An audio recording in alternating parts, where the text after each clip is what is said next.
Rodrigo Pacheco. ¿Qué tal, Rodrigo? ¿Cómo estás, Héctor? Con mucho gusto de saludarte y viendo que una de las noticias pues más recientes es que la líder del Congreso de los Estados Unidos, ¿Sí Nancy va? Pelosi, sí va a ir a Taiwán. Oh. Todavía está, digamos, a nivel en varios medios, en el Wall Street Journal, en Bloomberg lo estoy viendo. CNN también. Ya Algunos cercanos a ella dicen que sí va a estar asistiendo y reuniéndose con el presidente de Taiwán, que es Tsai Ing-wen. Esto evidentemente se trata de la primera visita Sí. de un alto funcionario estadounidense. Desde 1997. Exactamente, 25 años. El último fue el republicano Newt Gingrich. Él fue el... Que era líder de la Cámara de Representantes. también, exactamente. 2 años antes de que Jimmy Carter formalizara relaciones diplomáticas con China, con la No. República Popular China. No, 2 años antes no. Jimmy Carter es mucho más anterior. ¿Sí? Sí. En el 97 ya era Clinton. Ah, ya. Sí. Sí, Carter es del 70. El que normalizó las relaciones con China, en realidad, bueno, el primero que empezó fue Henry Kissinger con el presidente todavía Nixon.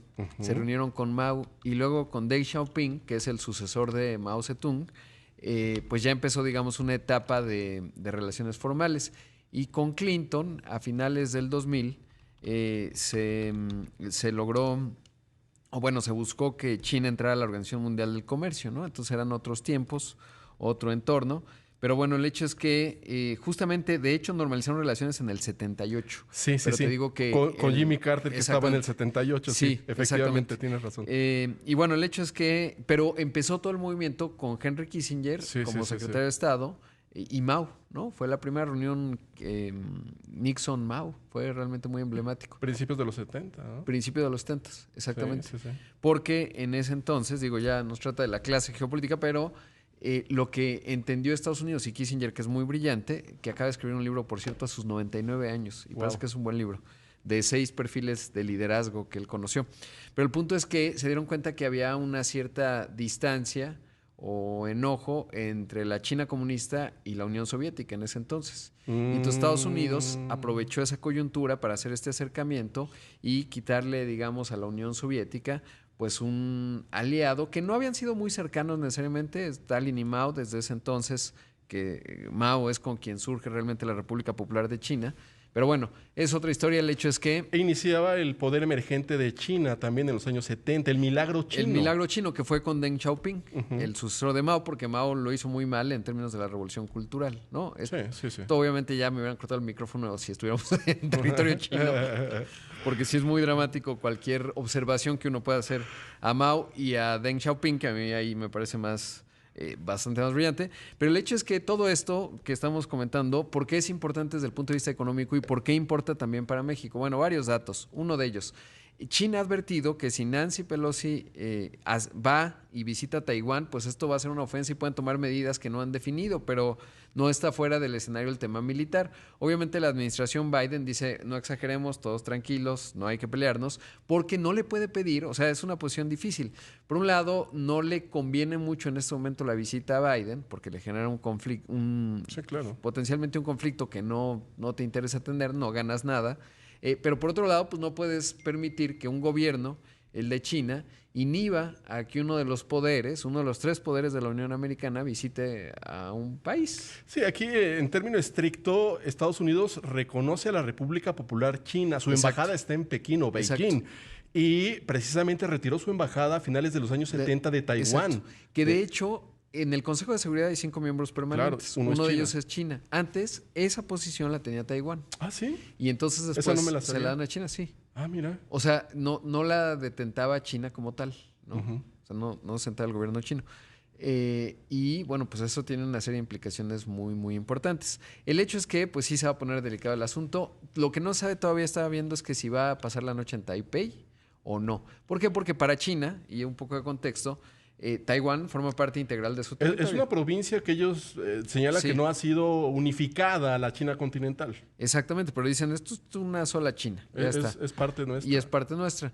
Por eso es el asunto delicado, sobre todo porque Xi Jinping, el presidente chino, viene un congreso en donde está apuntalando su posición para mantener el poder y obviamente no puede mostrar debilidad frente a este asunto. Entonces, bueno, a ver cómo resulta todo esto. ¿Por qué es relevante para el mundo? Pues porque es la segunda mayor economía, es el segundo socio comercial de México y porque además un conflicto de esta proporción, en caso de que ocurra, yo creo que no, pues sería catastrófico para una economía que está bastante frágil. Hay que tocar madera, porque el fin de semana un medio chino dijo que le lanzarían un misil al avión de Nancy Pelosi. Sí, no, está dramático, pero yo creo que... No, yo tampoco. Estamos ante actores ampliamente racionales. Los chinos no son, digamos, de ocurrencias, y eso, bueno, pues es garantía de que no está sencillo y nadie está... O sea, la economía china, de hecho, no va a cumplir sus objetivos de crecimiento este año. Ha estado muy débil y entonces sería un golpe durísimo. Obviamente también lo sería para Estados Unidos y por lo tanto para el resto de todos nosotros. Digo, y después de ver lo que ocurrió con Ucrania y todo el bloqueo a Rusia, digo, inimaginable que China hiciera una barbaridad. Bueno, quiero pensarlo, ¿verdad? Sí, difícil, sí. Bueno, eso por un lado, mi querido Héctor. El otro asunto es el de la economía mexicana. Ya ves que creció 1.9%, sorprendió positivamente. En el contexto del informe trimestral, más bien no semestral, o bueno, de junio de las finanzas públicas, Gabriel Llorio, el subsecretario de Hacienda, dijo que esto garantiza que tenemos piso de 2% para crecer este 2022. Mira, esto fue lo que dijo. Otra pregunta es con respecto al crecimiento. Como los decías, tenemos ya un piso del 2% con la dinámica económica que se está observando. Como les decía en mi primera intervención, el sector que más rezago ha presentado porque está más expuesto a los vaivenes o a las secuelas económicas que generan las olas de COVID es el sector servicios.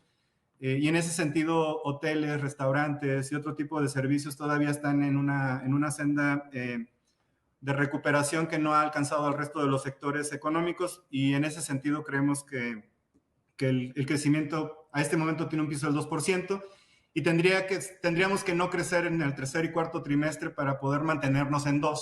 Eso es muy poco probable porque tenemos espacio para crecer aún más.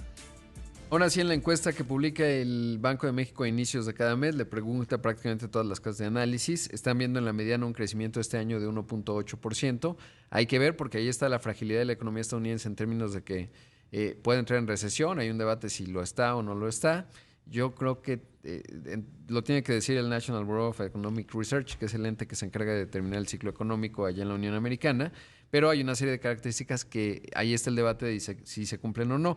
Lo cierto es que para el próximo año disminuyeron su proyección de crecimiento. En la mediana los especialistas, el conjunto, 1.6% es lo que están viendo que creceríamos el próximo año, y esto nos muestra que pues, la recuperación nominal después de la caída de 8.3% en 2020 estaría llegando, pues si bien nos va en la primera mitad de 2023, o sea, ya se nos fue. Si se da este escenario de recesión o esta contracción mayor de la economía de Estados Unidos, ¿eso va a implicar que se reduzcan las remesas hacia México de los mexicanos? Yo tiendo a pensar que sí.